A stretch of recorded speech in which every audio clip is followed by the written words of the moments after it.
ओम शांति।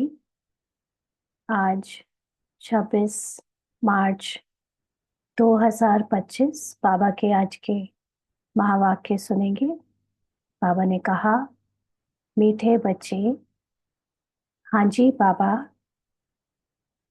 तुमने बाप का हाथ पकड़ा है। तुम गृहस्थ व्यवहार में रहते भी बाप को याद करते करते तमो प्रधान से सतो प्रधान बन जाएंगे।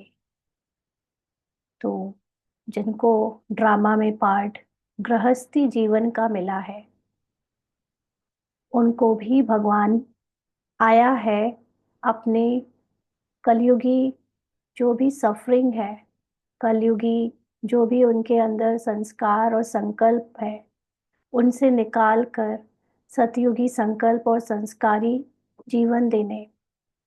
तो ऐसा नहीं है कि सिर्फ हमको समर्पित जीवन ही या तपस्या या साधु की तरह किसी कुटिया में जाकर तपस्या करने से ही हमारे अंदर सतो प्रधानता आएगी, बल्कि बाबा भगवान का ज्ञान ही भगवान के आने का साक्षात प्रूफ है कि घर गृहस्थी जैसे जंजाल में रहने के बावजूद भी आत्माएं अपने सत्य को पहचान पाएंगी और अपने सत्य में टिककर वापस अपने तमो प्रधानता की स्टेज को क्रॉस कर सतो प्रधान बन जाएंगी। तो इस समय हमने उस हाईएस्ट ट्रुथ का जो हाथ पकड़ा है, उस हाईएस्ट ट्रुथ को वो हमको इतने ईजली दे रहा है, जिस ट्रुथ को आज तक बड़े बड़े भक्तों में भी उनकी लाइन देखो तो उन्हें भी नहीं पता, और साधु सन्यासियों ने भी जिनको जिस ट्रुथ को पाने के लिए समाज को छोड़ा, घर को छोड़ा, परिवार को छोड़ा, जिम्मेवारियों को छोड़ा, कितना भटके, कितना पहाड़ों पर, हिमालय पे और कहाँ कहाँ नहीं गए, उनको भी फाइनल ट्रुथ नहीं मिला है सबको। तो और जहाँ पर भगवान आया, उसने अपने साधारण जंजाल में घर गृहस्थी और समाज में रहने वाले बच्चों को उठाया, उनको जगाया और उनको ये ज्ञान देकर सतोप्रधान बनाने के लिए आगे बढ़ा रहा है। तो हमको किसी भी बात की फिक्र नहीं होनी चाहिए। हमारा लक्ष्य है अपनी जो भी कलयुगी जीवन में जो अभी तक पार्ट और कैरेक्टर को देह भान के कारण अलग अलग प्रॉब्लम्स थी, अलग अलग सफरिंग्स थी, जो सोच थी, उससे निकलकर अब हमको अपनी वापस से जो ओरिजिनल आत्मा के संस्कार वाली सोच है और जीवन है, उसमें आना है। तो कहीं जाने की ज़रूरत नहीं, कहीं भटकने की ज़रूरत नहीं, सिर्फ और सिर्फ बाबा का ज्ञान और बाबा के ज्ञान के अनुसार उनकी जो श्रीमतें हैं, जिसमें से मुख्य श्रीमत है अपने को आत्मा समझ, बाबा को निराकार रूप में याद करना और बाबा के ज्ञान को लेते जाना और धारण करते जाना, तपस्या करना, मतलब अपने को बार बार आत्मा समझ कैरेक्टर को साक्षी होकर देखना।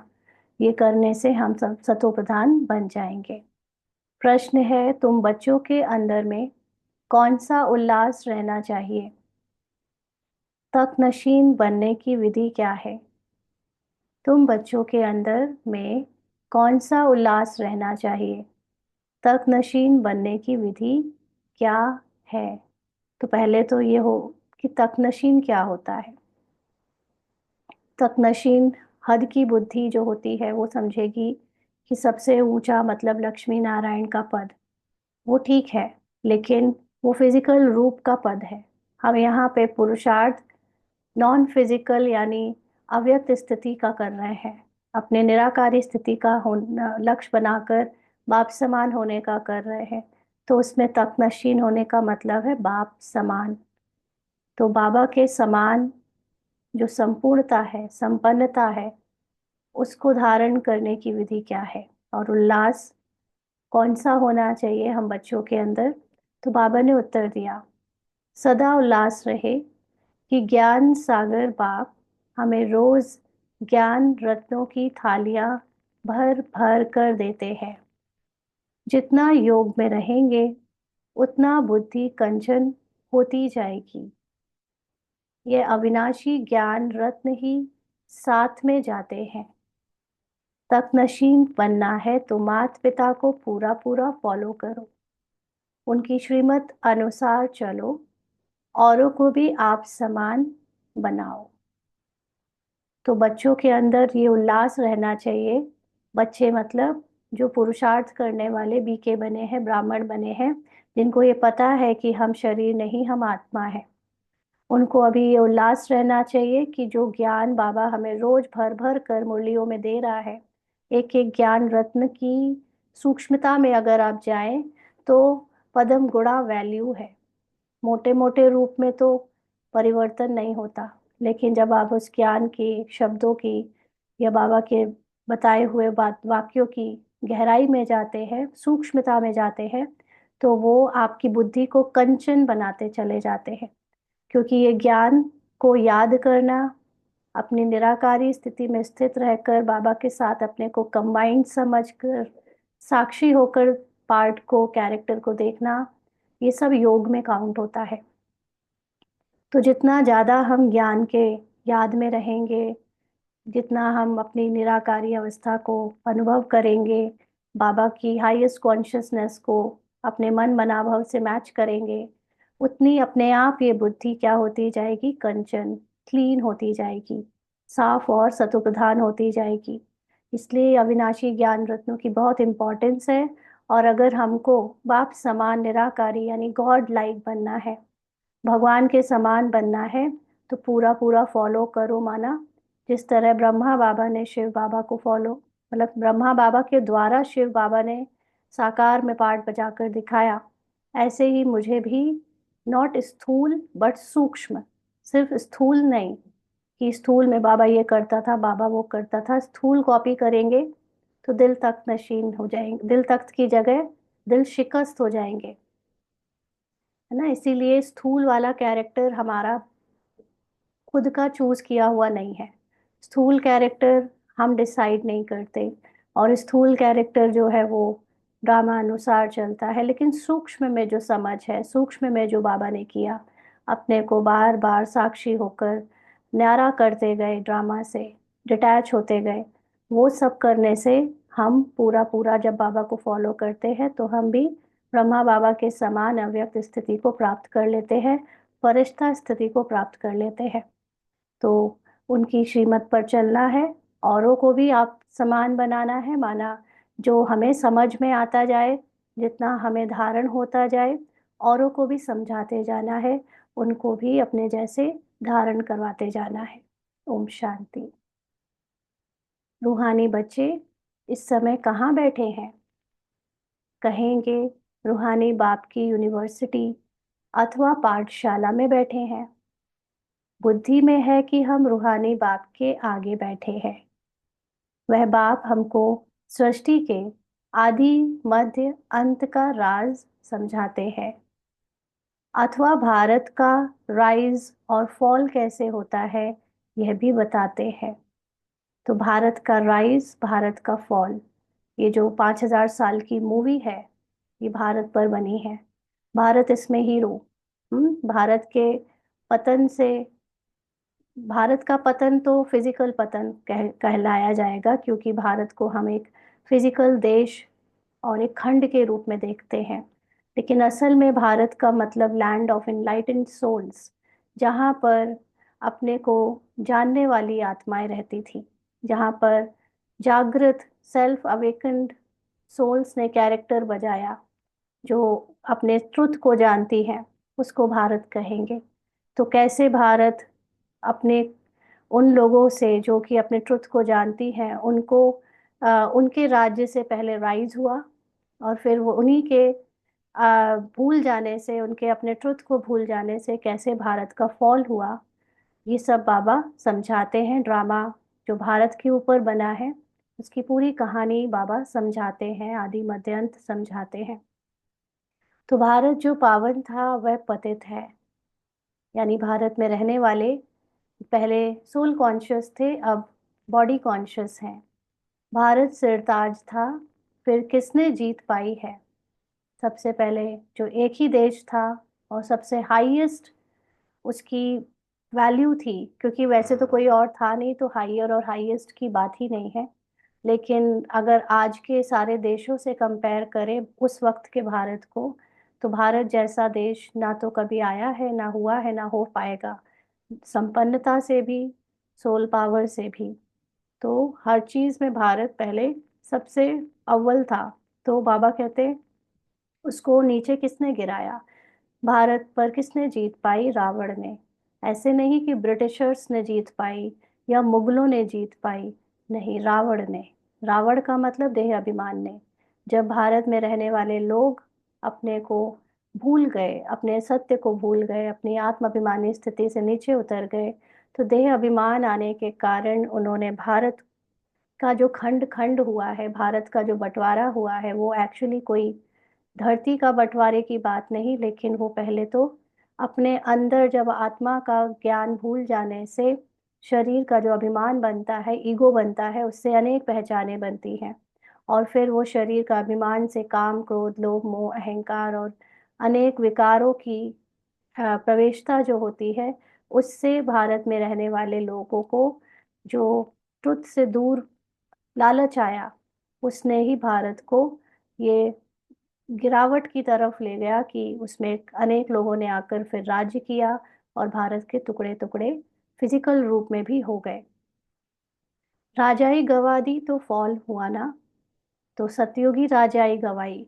इसीलिए कलयुग, द्वापर युग की राजाई का या त्रेता भी राजाई हुई तो बहुत खंड खंड बटे, लेकिन मेन राजाई तो थी जो एकदम सोल कॉन्शियस स्थिति थी, आत्मा राजा थी, वो अपने को भूल गई। कोई राजा तो है नहीं, तो फिर ये मन बुद्धि संस्कार तीनों मंत्रियों ने अपने आप को ही राजा समझा समझा कर या सबको बताकर नया राज्य बनाना शुरू कर दिया, अनेक राज्य बनाने शुरू कर दिए। तो ऐसे ही भारत खंड जो फिजिकल भूमि है, उसमें भी अनेक राज्य हो गए, और हुए तो फिर धीमे धीमे राजाई भी खत्म होने लगी। तो बाबा कहते हैं अगर होगा भी तो पतित ही होगा। और अगर इस समय कोई राजा कहीं बचा भी होगा, चाहे जैसे थाईलैंड में, चाहे वो नेपाल में अगर हो, तो वैसे तो सरकार आ गई है बहुत जगह ना, तो वो भी कैसा होगा? देहभान वाला होगा, सोल कॉन्शियस वाला राजा नहीं होगा। इस ही भारत में सूर्यवंशी महाराजा महारानी थे। सूर्यवंशी महाराजाएं और चंद्रवंशी राजाएं थे। यह बातें अब तुम्हारी बुद्धि में है। दुनिया में ये बातें कोई नहीं जानते। तुम बच्चे जानते हो, हमारा रूहानी बाप हमको पढ़ा रहे हैं। रूहानी बाप का हमने हाथ पकड़ा है। भले हम रहते गृहस्थ व्यवहार में हैं, परंतु बुद्धि में है कि अभी हम संगम युग पर खड़े हैं। पतित दुनिया से हम पावन दुनिया में जाते हैं। तो पतित दुनिया हमारे अंदर के माइंड की जो पतितपना है, हमारे देखने का जो नजरिया है, हमारी जो बुद्धि है, हर चीज को देह अभिमान में आकर, देह अभिमान का चश्मा लगाकर जो देखती थी, अभी उसी दुनिया को हम अपने अंदर के माइंड को सतयुगी सोल कॉन्शियसनेस, सतो प्रधान स्थिति के चश्मा लगाकर देखते हैं, तो वो हमारे अंदर ही दुनिया पावन दुनिया बनती है। पहले हम जिस घर गृहस्थी को जंजाल समझकर रिश्तेदारों से या जो भी दिख रहा है, जो भी बातें आ रही हैं, समस्या आ रही है, उसको समस्या मानते थे एक्चुअली। उसको हम हमेशा एक भय, मोह, अहंकार, अभिमान, कामनाएं, इच्छाओं की दृष्टि से देखते थे, तो पतित थे। तो वो दुनिया भी हमारे लिए बाहर पतित थी। अभी बाबा के ज्ञान से हम चश्मा बदलकर सबको, सबकी एक सतोप्रधान स्थिति में देखते हैं, प्रकृति को भी उसकी ओरिजिनल पवित्र फॉर्म में देखते हैं, तो बाहर की दुनिया भी पावन दुनिया बनती जा रही है। इसके लिए हमको सब कुछ भी छोड़ने की जरूरत नहीं, बट जहाँ रहते हैं सिर्फ वही ज्ञान लेकर अपने को आत्मा समझ दृष्टि को पावन बनाने की जरूरत है। तो कलयुग है पतित युग, और सतयुग है पावन युग। पतित मनुष्य पावन मनुष्यों के आगे जाकर नमस्ते करते हैं। है तो वह भी भारत के मनुष्य, परंतु वह दैवी गुण वाले हैं। अभी तुम बच्चे जानते हो, हम भी बाप द्वारा ऐसे दैवी गुण धारण कर रहे हैं।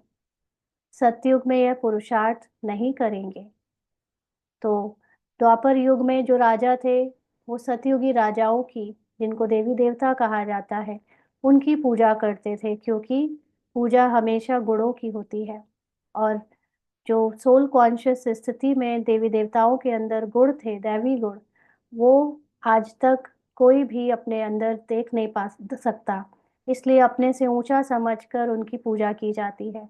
तो इस समय हम अपने को फिर से जो आत्मा समझकर अपनी दिव्यता को वापस धारण कर रहे हैं, सतयुगी ज्ञान को लेकर सतो प्रधान बनने का पुरुषार्थ कर रहे हैं, आत्मा में स्थित होकर उससे जो दैवी गुण हमारे अंदर धारण हो जाएंगे, यही गुण फिर हमारे आगे की दुनिया को फॉर्म करेंगे। और उसमें वो जो सतयुग एक बार फॉर्म हो जाएगा, तो फिर उसी युग के हिसाब से हमारे जन्म दैवी घरानों में होंगे। माना एक्चुअली युग के हिसाब से तो होंगे ही, लेकिन उस युग ड्रामा अनुसार संगम युग में हमारे अंदर उस युग को लाने का, उस आत्माभिमानी स्थिति और दिव्यता को लाने का पुरुषार्थ भी कराया जाता है। तो एक बार अभी जो पुरुषार्थ और मेहनत अभी कर लेंगे, फिर आगे चलकर वो पुरुषार्थ या मेहनत नहीं करना पड़ेगा। वहाँ तो है प्रारब्ध। सतयुग में तो सिर्फ एक बार प्राप्त कर ली जो स्थिति, ज्ञान से यहाँ बना ली, उसी स्थिति से फिर हमारा रिजल्ट हमको सिर्फ उसको प्रारब्ध के रूप में लेना है, एंजॉय करना है। फिर वहाँ कुछ कर नहीं सकेंगे, बदल नहीं सकेंगे, क्योंकि वहाँ पर कोई पढ़ाई नहीं है, कोई ज्ञान नहीं है। ज्ञान और पढ़ाई सिर्फ यहाँ है। तो बाबा कहते हैं यहाँ पुरुषार्थ कर दैवी गुण धारण करने हैं। सदैव अपनी जांच रखनी है, हम बाबा को कहाँ तक याद करके तमो प्रधान से सतो प्रधान बन रहे हैं। क्योंकि कैरेक्टर में भले अभी तमोगुणी कुछ ना कुछ कभी कभी संस्कारों का या संकल्प का अफेक्ट आता है, क्योंकि पुरानी स्टोरी अभी खत्म नहीं हुई है पूरी। लेकिन वो पुरानी स्टोरी में रहते हुए हमको अपने अंदर की स्टोरी को बदलना है। अपने अंदर से हर चीज को देखने का नजरिया बदलने से, हमारी जो दृष्टि है वो सतो प्रधान हो जाने से, बाहर भी अपने आप कैरेक्टर और कहानी सतो प्रधान हो जाएगी। किसी के घर में देखने में है कि कोई बहुत तंग करता है, कोई घर में कोई शराब पीता है, कोई के बच्चे बिगड़े हुए हैं, ये सब को होते हुए जो अभी तमो प्रधान दृष्टि, जो तमो प्रधान माइंड है, वो रिजेक्ट कर रहा है, वो उससे सफरिंग कर रहा है, वो दुखी हो रहा है, वो उसको बदलना चाह रहा है, परेशान हो रहा है, वो बाहर लगा हुआ है मेहनत करने में कि बाहर इनको क्या करे, बदल दे, ज्ञान सुना दे, बाहर इनको जादू टोना टुटका कुछ करवा दे, बाहर से उनको समझा रहे हैं। लेकिन वो अभी तक ये नहीं समझ पाए कि तुम्हारी दृष्टि ही उनको वो करने में जानबूझकर फोर्स कर रही है। अगर हम उनसे अपनी दृष्टि हटाकर अपने अंदर आत्मा में टिक जाएं और हर समय उनके नेगेटिव एक्शंस को देखते हुए भी अपने अंदर से सतो प्रधान उसको एक्शंस में बदल दें। अगर कोई मान लीजिए हिंसा करने की एक्टिंग कर रहा है, लेकिन मैं उसकी उस एक्टिंग को ना देखूं, मैं उस आत्मा के सत्य को देखूं, और एक बार, दो बार, पांच बार, 10 बार नहीं, लेकिन मेरा नेचुरल नेचर बन जाए, मेरे अंदर योग का इतना बल जमा हो जाए, माना इतनी आत्माभिमानी स्थिति बन जाए, जिससे मुझे लोगों का नेगेटिव कैरेक्टर या कैसा भी कैरेक्टर दिखना बंद हो जाए। मुझे सबकी आत्मा दिखे, और वो भी ऐसी वैसी आत्मा नहीं, सबकी हाईएस्ट ट्रुथ में जो टिकी हुई सतो प्रधान आत्मा है वो दिखे। एक ये अगर नेचुरल मेरा अभ्यास हो जाए, मेरे ऊपर परमानेंट इसका चश्मा लग जाए, तो फिर बाहर से जो लोग अभी तक तमो प्रधान एक्शंस कर रहे थे, तमो प्रधान कहानी चल रही थी दुख देने वाली, वो बदल जाएगी। This is the miracle, this is ये सबसे बड़ा बाबा का रहस्य है ज्ञान का। इसीलिए बाहर कहीं कोई कुछ नहीं कर रहा, जो है अपने अंदर है। इसीलिए अंदर से सतो प्रधान दृष्टि बनाने का पुरुषार्थ करो। सत्योगी आत्मा के रूप में सतो प्रधान गुणों का ही चिंतन होना चाहिए, कितना भी कैरेक्टर आपको माया किसी की बुराई दिखाए। तो बाबा कहते हैं जितना बाप को याद करेंगे उतना सतो प्रधान बनेंगे। बाप तो सदैव सतो प्रधान है, बाबा को जरूरत नहीं पड़ती किसी के बुराई को देखकर उसको अच्छाई में बदल कर देखने की। बाबा को तो नेचुरली अभ्यास है, सबकी आत्मा की अच्छाई देखते हैं, क्योंकि आत्मा में है ही अच्छाई ना। अच्छाई का मतलब सतो, उसका सत्य। तो अभी भी पतित दुनिया, पतित भारत है। पावन दुनिया में पावन भारत था। तुम्हारे पास प्रदर्शनी आदि में भिन्न भिन्न प्रकार के मनुष्य आते हैं। कोई कहते हैं जैसे भोजन जरूरी है, वैसे यह विकार भी भोजन है, इनके बिना तो मर जाएंगे। अब ऐसी बात तो है नहीं। सन्यासी पवित्र बनते हैं, फिर मर जाते हैं क्या? जिनकी शादियां नहीं होती, या जो सन्यासी बनकर ब्रह्मचर्य का पालन करते हैं, क्या वो मर जाते हैं? तो ऐसे ऐसे बोलने वालों के लिए समझा जाता है कि कोई बहुत अजामिल जैसे पापी होंगे जो ऐसे ऐसे कहते हैं। तो पापी, अजामिल जैसा पापी समझना भी एक तरह से कैरेक्टर कॉन्शियसनेस की बात है ना। तो पहले के पुरुषार्थ में हम, कोई ऐसी बातें करता था तो उसको हीन दृष्टि से देखना शुरू कर देते थे। लेकिन अभी हमको सूक्ष्म ज्ञान से ये समझ आई है कि अगर कोई ऐसी बातें कर रहा है तो हमें देखना है कि ये माया हमारा पेपर ले रही है, कि हम उसको उसके सोच और उसकी कर्म से जज करके अपने अंदर तमो प्रधानता का चश्मा पहने हुए हैं कि ये विकारी है, ये तो नासमझ है, ये तो देह अभिमान जैसा या जामिल जैसा पापी है। ये चश्मा लगाए रखेंगे, या हम उसके सत्य को देखेंगे कि उस आत्मा के सत्य में वो सदा पवित्र है और उसको पवित्रता ही पसंद है। और ये जो बोल रहा है ये माया, यानी ड्रामा अनुसार बोल तो रहा है, लेकिन मैं उसको उसके कैरेक्टर और बोल से जज कर रही हूँ, ये माया है। इसलिए मुझे उसके बोल और उसके कैरेक्टर को देखकर तुरंत अपनी माइंड को ट्रेनिंग देनी है, समझाना है कि जो तुम सुन रहे हो, जो तुम समझ रहे हो, वो सत्य नहीं है, उसका सत्य देखो। तो जब हमारे अंदर उसका सत्य देखने की काबिलियत आती जाएगी, ऐसे बड़े बड़े जो अजामिल जैसे पापियों का कैरेक्टर भी प्ले करें, उनके भी सत्य को देखने की काबिलियत आती जाएगी, तो ये कैरेक्टर खत्म हो जाएंगे ना। तो बाबा कहते बोलना चाहिए। अभी तो बाबा देह भान में रहने वाले बीकेस को समझा रहा है, क्योंकि बीकेस में सबके अंदर अभी ये ज्ञान और सूक्ष्मता की प्रैक्टिस नहीं है। तो बाबा उनके लिए कह रहा है कि बोलना चाहिए, क्या इस बगैर तुम मर जाएंगे? जो भोजन में इनकी भेंट करते हो, भोजन से इनकी भेंट करते हो, माना शरीर में खाना जरूरी है वो तो समझ आता है, लेकिन वैसे ही ये काम विकार जरूरी है, ये क्या उससे कंपेयर करने की कोई बात है? क्योंकि वो चीज़ बचपन से तो नहीं करते, तब क्या मर जाते हैं? या जो लोग नहीं करते क्या वो मर जाते हैं? तो उनको ऐसे आप शब्दों से बोल सकते हो।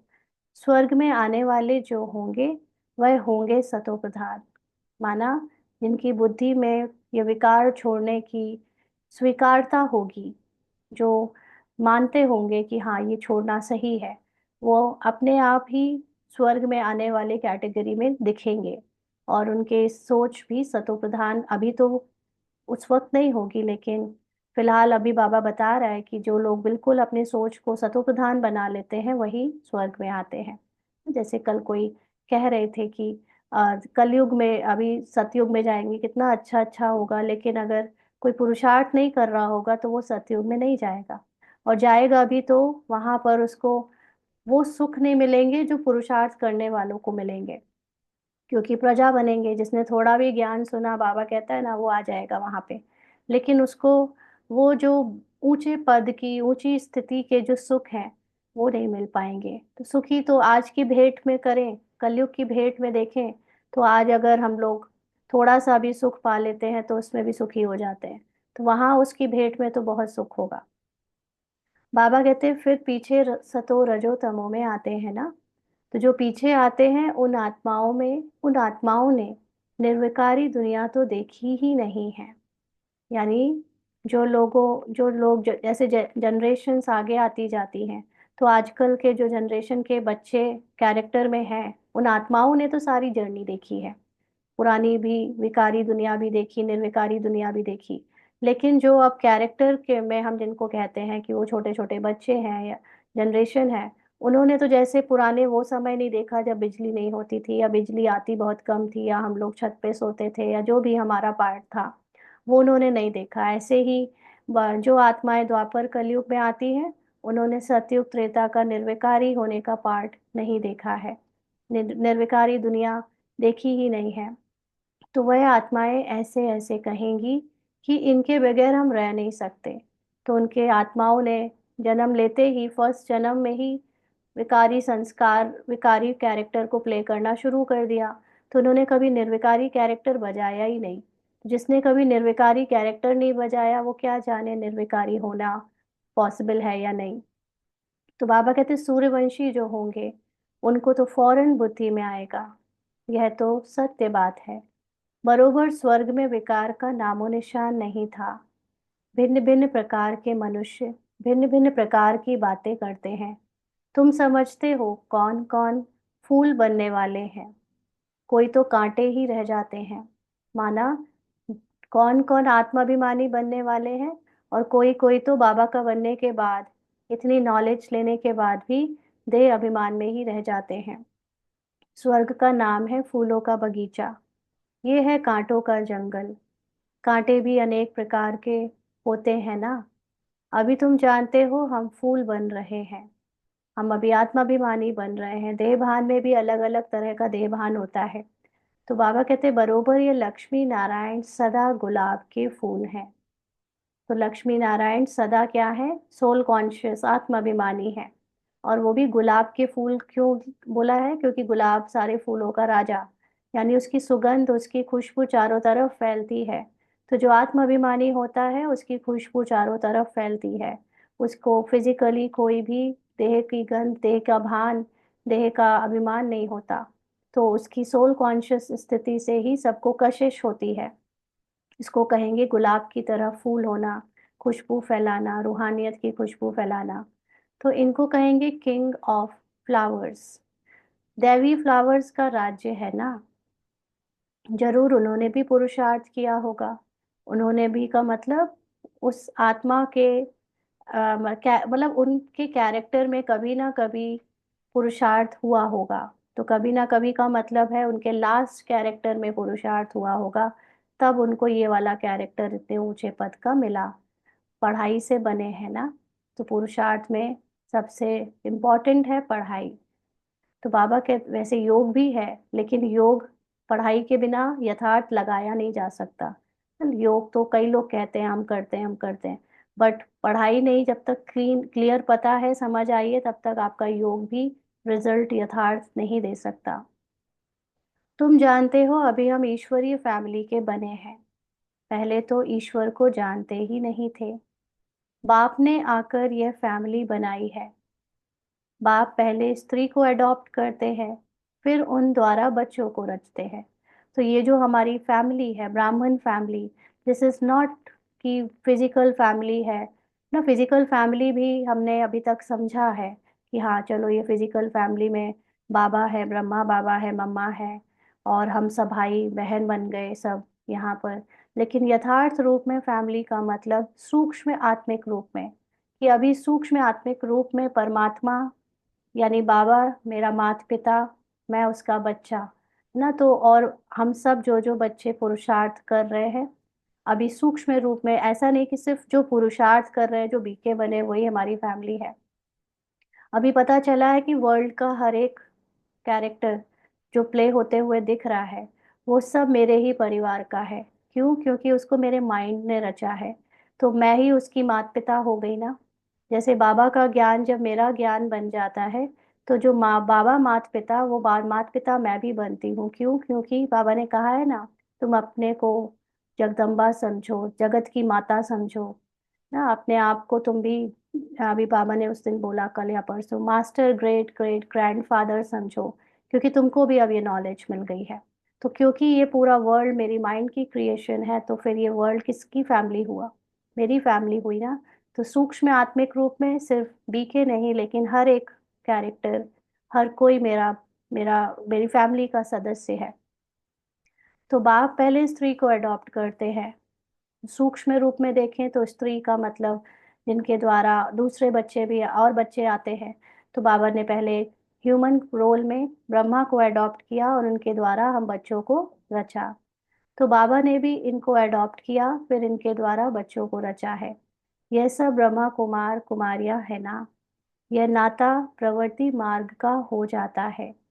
तो बाबा कोई हमको के सबसे अलग करने नहीं आया है कि तुम हो, तुम कोई कुछ हो ही नहीं। जैसे सन्यासियों का पुरुषार्थ होता है यहाँ तक कि तुम आत्मा, तुम्हारे अंदर पूरे विश्व का पार्ट रिकॉर्ड है, और तुम उनको देखो तो बस एक वहीं तक रहता है कि हमने साइलेंस को पा लिया।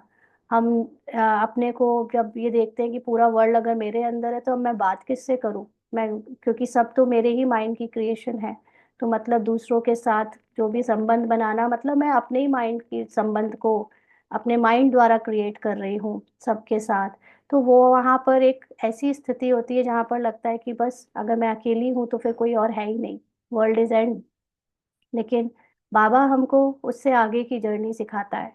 बाबा हमको सिखाता है कि अभी तुमने जब ये समझ लिया, जान लिया, अनुभव कर लिया, बोध कर लिया कि ये माइंड की क्रिएटेड क्रिएशन है, पूरा ड्रामा, भले ही ड्रामा अनुसार सब दिख रहा है, सब तुम्हारे ही फैमिली के लोग दिख रहे हैं तुमको, मतलब सब आत्मिक रूप में। तो अब तुम अभी तक जिसको तुम्हारे माइंड ने रजो और तमो स्क्रिप्ट के अनुसार उल्टा उल्टा समझा, सबके कैरेक्टर को देखकर जज किया, उनकी गलतियों को, उनकी कमजोरियों को देखा और उसको बढ़ाते गए, उसको बार बार ठप्पा लगाते गए, उस पर बार बार वर्णन करते गए। अभी तुम उनको सतो प्रधान स्क्रिप्ट से देखो। फॉर एग्जाम्पल जैसे कल मेरी कोई जानने वाले वो अपने बता रहे थे कि उनकी सास अभी उनकी 1 साल की बेटी को चाय पिला रही थी। हाँ, तो उन्होंने देखा तो उसको बहुत बुरा लगा। तो वो मुझे बताने लगी, तो देखो ये कैरेक्टर मेरे माइंड ने क्रिएट किया है, और उस माइंड ने जो क्रिएशन की उसमें वो एक कैरेक्टर मुझे बता रहा है कि ऐसा ऐसा हुआ। बट मेरे माइंड में ही अगर ये पूरी घटना घटी है और ये एक्शन हुआ है या नहीं हुआ है या उसको इमेजिन किया है, अब ये माया है कि अगर मैं इसको सच मानकर उसकी दृष्टि से उसको देखने लगूं कि वो परेशान हुई, उसने कुछ 2 शब्द गलत बोले तो मैं भी गलत बोलूं, मैं भी गलत सोचूं। मेरा कर्तव्य है सतो प्रधान दृष्टि का कि ये जो कुछ भी हुआ है या ये जो कुछ भी है उसमें पहले तो निश्चिंत, है ना, पहले तो कोई जजमेंट नहीं कि वो गलत है या उनको अकल नहीं है, या जो वो बोल कर बता रहे हैं वो उसको मैं अग्री करूं कि हाँ तुम सही कह रही हो ना। उस पहली बात तो नॉन जजमेंटल साक्षी दृष्टा कि हाँ एक घटना घटी, इसमें ऐसा हुआ। दूसरा फिर उसके ऊपर सतो प्रधान चश्मा लगाना है कि वो आत्मा ने एक एक्ट करके दिखाया कि उनको थोड़ा समझ नहीं कि बच्चों को क्या खिलाना है क्या नहीं खिलाना, लेकिन वो आत्मा के वो कैरेक्टर के पीछे, वो एक दादी के कैरेक्टर के पीछे एक आत्मा है, वो सतो प्रधान है, उसको पूरा ज्ञान है, वो पवित्र है। और जो बच्चे का कैरेक्टर प्ले कर रहा है उसको उस एक्टिंग में ऐसे होना पड़ा कि उसके मुंह पे चाय डाली गई, लेकिन वो बच्चा भी सतो प्रधान है, उसका कोई आ, दोष नहीं या उसको कोई अकल नहीं, ऐसा नहीं, लेकिन वो आत्मा का कुछ नहीं बिगड़ा, है ना। और जो शिकायत कर रहा है वो भी शिकायत करने का पार्ट प्ले कर रहा है, मुझे उसे भी जज नहीं करना कि वो क्यों शिकायत कर रही है, लेकिन मुझे उसके भी अंदर वो आत्मा जो सत्य पवित्र है उसको देखना। तो ये चश्मा तुरंत चेक एंड चेंज ना, तो हमारे लिए ये पुरुषार्थ अब बहुत सूक्ष्म हो गया है। अब हमें बहुत तरह की बातें हमारे सामने जज करने के लिए लोग बताएंगे, कहानियां सुनाई देंगी, जो जितना ज्यादा वाहिमुक्ता में आता है उसको और भी ड्रामा अनुसार उसको बाह्य में का पार्ट मिला होता है, तो उसको बहुत सारे लोगों से इन्फ्लुएंस होने के पेपर आते हैं, कोई कुछ कहेगा, कोई कुछ करेगा, कोई कहीं आपको कुछ दिख जाएगा। बट यही हमारी प्रैक्टिस है ना। जैसे बैडमिंटन खेलते हैं, टेनिस खेलते हैं, तो जितनी बॉल बढ़ती जाएगी उतनी स्पीड बढ़ानी पड़ेगी आपको मारने की। तो ऐसे ही यहाँ पर भी जितना आप आगे बढ़ोगे आपकी सोल कॉन्शियसनेस का पार्ट, पुरुषार्थ एंड होने को आएगा, जल्दी जल्दी पेपर आएंगे, बहुत सारी बातें और अटेंशन और सूक्ष्म पुरुषार्थ आपका आपका चेक एंड चेंज का पुरुषार्थ को बढ़ा देगा ना। तो इसलिए अभी ये जो नाता बाबा ये कह रहा है कि प्रवृत्ति मार्ग का है, सन्यासियों का निर्वृत्ति मार्ग का है, ये डिफरेंस है। हम लोग घर गृहस्थी में रहते हुए संसार को जैसा है वैसा घटित होते हुए देखते हुए भी ज्ञान से अपने अंदर उस स्क्रिप्ट को तमो से रजो, रजो से सतो और सतो प्रधान में चेंज कर रहे हैं। जबकि सन्यासी ऐसा नहीं करते। सन्यासी सिर्फ और सिर्फ उनको जो जैसा है उसमें उसको कह देते हैं काग विष्टा समान है, सुख है ही नहीं, और वो अपना पुरुषार्थ साइलेंस में ले जाकर खत्म कर देते हैं। इसलिए जिसको वो कहते हैं हम समाधि में चले गए, हम निर्वाण में चले गए, वो दुनिया को बदलने का काम नहीं कर पाते, क्योंकि उन अभी सतयुग आने की पढ़ाई अभी तक उनको भगवान ने कराई नहीं थी। जब भगवान आता है और सतयुग आना होता है, तभी ये वाला संगम युग का पुरुषार्थ काम करता है। जैसे वो कहानी सुनाई ना मेढक और मेढकी की, कि वो भविष्यवाणी हुई अभी जो कूदेगा वही परी बन जाएगा। तो ये वही समय है, जो अभी करेगा वो सतयुग में चला जाएगा, बाद में करेगा तो उसका कोई फायदा नहीं है। बाद में यही बातें शास्त्रों में लिख दी जाती हैं, और शास्त्र पढ़ने वाले सोचते रहते हैं हम शास्त्र कि ये करेंगे तो हम पा लेंगे, लेकिन सतयुग का जब समय नहीं आना है, जब द्वापर युग में आप ये शास्त्र पढ़कर या लिखकर उसको फॉलो कर रहे हो, तो नहीं होगा उसका असर, क्योंकि अभी तो द्वापर को और बदलना है, कलयुग आना है, कलयुग की अति आनी है।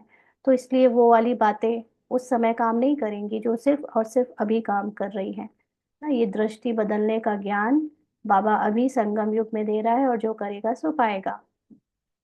तो बाबा कहते उनका निवृत्ति मार्ग है, उनमें कोई मम्मा बाबा नहीं कहते। यहाँ तुम मम्मा बाबा कहते हो ना, यहाँ हम परिवार में रहते, बाबा को अपने निराकार स्थिति में देखते, तो शरीर के दृष्टि में तो मम्मा और बाबा कैरेक्टर में हमें दोनों ही नहीं मिले फिजिकल रूप में ना, लेकिन हमारे लिए अव्यक्त स्थिति में मम्मा बाबा, ब्रह्मा बाबा और शिव बाबा है ना। तो और जो भी सत्संग है वह सब निवृत्ति मार्ग के हैं। यह एक ही बाप है जिसको मात पिता कहकर पुकारते हैं। बाप बैठ समझाते हैं। अच्छा, यहाँ की कॉपी करके कई सत्संगों में भी ऐसे एक माता बना दी है, एक पिता बना दिए हैं। कई जगह पर वो लोग भी अपने आप को ऐसे अब कहने लगे हैं। कुछ कुछ ऐसे सत्संग देखने में आते हैं, लेकिन ओरिजिनली जो माता पिता है वो सूक्ष्म निराकार माता पिता है, ये वो लोग नहीं जानते। सूक्ष्म में शिव बाबा निराकार स्थिति में बाप है, सूक्ष्म में ब्रह्मा बाबा निराकार स्थिति में हमारी माँ है। ये कोई कॉपी नहीं कर सकता फिजिकल रूप में, तो कॉपी करने में चाहे जो कर ले। तो बाप बैठ समझाते हैं, भारत में पवित्र प्रवृत्ति मार्ग था, अब अपवित्र हो गया है। मैं फिर से वही प्रवृत्ति मार्ग स्थापन करता हूँ। तुम जानते हो हमारा धर्म बहुत सुख देने वाला है, फिर हम और पुराने धर्म वालों का संग क्यों करें? हम्म तुम स्वर्ग में कितने सुखी रहते हो, हीरे जवाहरातों के महल होते हैं। यहाँ भले अमेरिका, रशिया आदि में कितने साहूकार हैं, परंतु स्वर्ग जैसे सुख हो ना सके। सोने की ईंटों जैसा महल तो कोई बना ना सके। सोने के महल होते ही हैं सतयुग में, यहाँ सोना है ही कहाँ।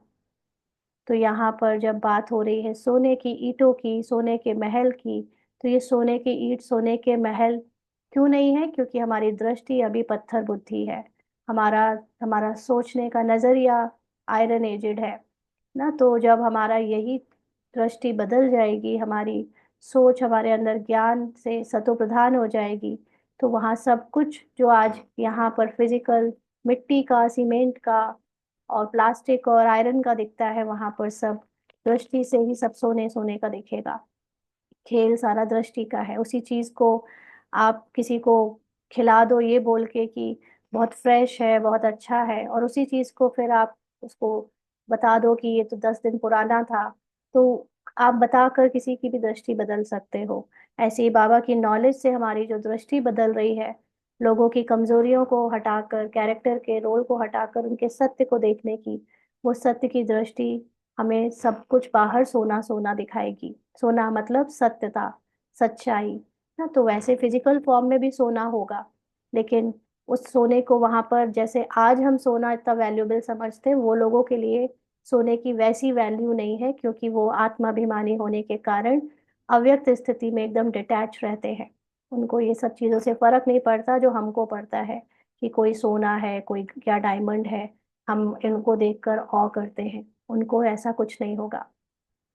तो बाबा कहते हैं वहां तो हर जगह हीरे जवाहरात लगे हुए होंगे। वहां तो हीरो का भी कितना दाम, सॉरी, यहाँ तो हीरो का भी कितना दाम हो गया है। यहाँ सब मिट्टी में, यह सब मिट्टी में मिल जाएंगे। तो जब तमो प्रधान स्क्रिप्ट खत्म होगी हमारे अंदर से, तो हमको तमो प्रधानता में मिली हुई चीजों की कोई वैल्यू नहीं रह जाएगी, और उसी के अनुसार बाहर भी उसको खत्म करने के लिए कुछ निमित्त सरकमस्टांस या घटनाएं बनेंगी, और सब मिट्टी में मिल जाएगा। बाबा ने समझाया है, नई दुनिया में फिर सब नई खानियां भरतू हो जाएंगी। यही अभी यह सब खाली होती रहेंगी। दिखाते हैं सागर ने हीरे जवाहरातों की थालियां भेंट की। तो ये क्या है? सागर है शिव बाबा, और हीरे जवाहरात हैं बाबा का ज्ञान। तो लोगों ने, यहाँ तक कि बीकेज ने भी समझ लिया कि सतयुग में सागर हीरे जवाहरातों की थालियां भर भर के सी शोर पर हीरे फेंकेगा। लेकिन एक्चुअली सतयुग में सागर तक कोई पहुंचेगा नहीं। सागर के किनारे कोई जाएगा नहीं। बाबा ने पहले ही बताया हुआ है, वहां सब कुछ नदियों के किनारे होगा। तो सागर ने हीरे जवाहरातों की थालियां भेंट की, माना यहाँ पर इस समय सूक्ष्म में शिव बाबा जो ज्ञान का सागर है, वो हीरे जवाहरातों जैसे वैल्यूबल ज्ञान हमको भर भर के दे रहा है, और उससे हमारे अंदर तमो प्रधानता खत्म होती जा रही है। तो बाबा कहता है, हीरे जवाहरात तो वहां तुमको ढेर मिलेंगे। तो फिजिकल रूप में फिर जो मैनिफेस्ट होना होगा युग के अकॉर्डिंग, वो तो अपने एक्चुअली इसको मैनिफेस्ट भी नहीं कहेंगे, है ना, क्योंकि मैनिफेस्ट का मतलब होता है कि आपने कुछ चीज के बारे में सोचा और फिर वो आया। बट द ट्रूथ इज कि सोच भी हमारी नहीं, और वो चीज का होना या हमारे पास आना भी हमारी चॉइस या हमारा कर्म नहीं। दोनों ही चीजें ड्रामा अनुसार स्क्रिप्ट या अपने आप हमको दे रही है। थॉट भी ड्रामा के स्क्रिप्ट ने दिया, और वो जो कुछ घटना घटी वो भी ड्रामा ने करवाई। तो दोनों में ही मैं नहीं, मैं तो साक्षी होकर केवल देखने वाली हूँ कि क्या थॉट आ रहे हैं और क्या मिल रहा है और क्या घटना घट रही है। तो बाबा कहते हैं कि तुम तो समझते हो बाप ज्ञान का सागर है, सदा उल्लास रहे कि ज्ञान सागर बाप हमें रोज ज्ञान रत्नों जवाहरातों की थालियां भरकर देते हैं। बाकी वह तो पानी का सागर है। बाप तुम बच्चों को ज्ञान रत्न देते हैं जो तुम बुद्धि में भरते हो। जितना योग में रहेंगे उतना बुद्धि कंचन होती जाएगी। यह अविनाशी ज्ञान रत्न ही तुम साथ ले जाते हो। माना जितना हम हर समय चलते फिरते बोलते खाते पीते सोते, जितना ज्यादा ज्ञान का मनन चिंतन मंथन करेंगे, ज्ञान को अप्लाई करेंगे, प्रैक्टिकल जीवन में धारण करेंगे, उतना ही हमारी ये बुद्धि सतो प्रधान कंचन क्लीन होती जाएगी, और उससे हमारी जो स्मृति है और दृष्टि है वो सतो प्रधान बन जाएगी। तो बाप की याद और यह नॉलेज है मुख्य। तो बाप की याद का मतलब अपनी सोल, अपनी आत्मा को निराकार परमात्मा के साथ उनकी महिमा में स्थित करना या कंबाइंड करना। तो बाप की याद और साथ साथ ये नॉलेज का चलते फिरते कर्मों में जब हो, तो नॉलेज का चरण करना, नॉलेज को अप्लाई करना, यूज करना, ये है मुख्य। इवन सतोप्रधान सोच भी किस चीज में, पता नहीं। तुम बच्चों को अंदर में बड़ा उल्लास रहना चाहिए। बाप भी गुप्त है, तुम भी गुप्त सेना हो। तो क्योंकि ये नॉलेज इतनी गुप्त है कि नॉलेज की सूक्ष्मता को भी अभी तक ढक कर रखा हुआ था। नॉलेज को अभी तक हम लोग भक्ति की तरह स्थूल समझ रहे थे, और स्थूल धारणाएं, स्थूल नियम और स्थूल मर्यादाओं में ही बहुत सारे बीकेस फंसे रह गए हैं ना। जैसे छन्नी से छानो तो ऊपर मोटा मोटा रह जाता है, तो जिसकी सोच मोटी मोटी बातों में रह गई है वो ऊपर रह गए हैं। जो सूक्ष्म बातों में जाकर समझ पा रहे हैं वो नीचे निकल गए हैं। नीचे का मतलब वो गहराई में डूब गए हैं, सागर में डूब गए हैं। तो ये गुप्त है ज्ञान, इसीलिए चाहे वो बाहर वालों को चाहे वो अंदर वालों को, उनके सामने भी ज्ञान यथार्थ बहुत सूक्ष्म रीति से ड्रामा अनुसार समझ आता है। सबको सब कुछ समझ में नहीं आता, इतना गुप्त है। भले ही जैसे वो कोडिंग होती है ना, स्क्रिप्टेड होता है, क्रिप्टेड लैंग्वेज, या दूसरी भाषा में कई लोग अपने कोड वर्ड्स भेजते हैं ताकि किसी और को समझ ना आए। तो बाबा के शब्द एक तरफ से तो हिंदी उर्दू और इंग्लिश का कॉम्बिनेशन है, लेकिन तब भी समझने वाले, इसको पढ़ने वाले पूरी तरह से उसके अंदर का रस निकाल नहीं पाते, अलग अलग तरह से समझते हैं। उसी अनुसार वो धारण करके अपनी स्थिति को बना पाते हैं। तो बाबा कहते हैं नॉन वायलेंस और अननोन वॉरियर्स कहते हैं ना, फलाना बहुत पहलवान वॉरियर है, परंतु नाम निशान का पता नहीं।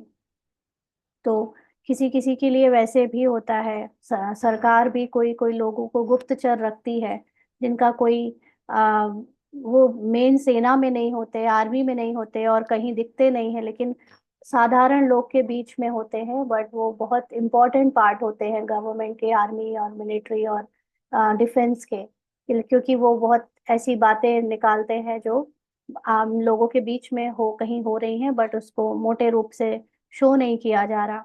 तो ऐसे ही यहाँ पर हमारी भी नॉन वायलेंस डबल अहिंसक ना, अननोन वॉरियर जिसको कोई जानता नहीं, फलाना, मतलब हम लोग भी वैसे ही सूक्ष्म रीति पहलवान हैं, वॉरियर्स हैं, परंतु नामो निशान का पता नहीं, लेकिन कोई जानता नहीं हम क्या कर रहे हैं, कौन है ना। ऐसे गृहस्थ में रहने वालों को कोई जानता है, आपको हमको जो ज्ञान है, ये अच्छे से अच्छे बड़े स्टेज में शो करने वाले, जो जिनके हजारों लाखों फॉलोअर्स हैं, उनको भी नहीं पता है।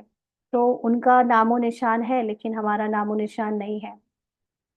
बाबा कहते हैं, अच्छा यहाँ पर एक लाइन अभी आई है, ऐसे तो हो नहीं सकता, गवर्नमेंट के पास एक एक का नामो निशान पूरा होता है। तो जो फिजिकल सरकार है, फिजिकल सरकार के पास तो नामो निशान होता है ना, वो अलग बात है कि वो हमें नहीं पता होता, as a general public civilians को नहीं पता होता। तो बाबा कहते हैं अननोन वॉरियर्स, नॉन वायलेंस, यह तुम्हारा नाम है। सबसे पहली पहली हिंसा है यह विकार, जो ही आदि मध्य अंत दुख देते हैं। इसलिए तो कहते हैं, हे पतित पावन, हम पतितों को आकर पावन बनाओ। पावन दुनिया में एक भी पतित नहीं हो सकता। यानी अगर कोई, हम कहें कि सतयुग में है कोई, और वहां पर कोई चालाकी करे, कोई अभिमान रखे, कोई लालच रखे, ऐसा हो ही नहीं सकता, क्योंकि सतयुग फिजिकल वर्ल्ड बाद में है, सतयुग पहले सूक्ष्म में हमारी सतो प्रधान माइंड सेट पहले है। जब तक सतो प्रधान माइंड सेट नहीं हुआ है, तब तक सतो प्रधान वर्ल्ड आपको देखने में भी नहीं आ सकता। तो इसलिए इट इज नॉट पॉसिबल कि हम सतयुग में हैं और हमारा माइंड सेट गिरा हुआ है। हमारे माइंड सेट से ही सतयुग आना है, तो जिस जिसका माइंड सेट सतो प्रधान होगा, उसका ही, उसके लिए ही सतयुग आएगा। तो इसलिए उस वर्ल्ड में, सतयुग दुनिया में कोई पतित हो नहीं हो सकता।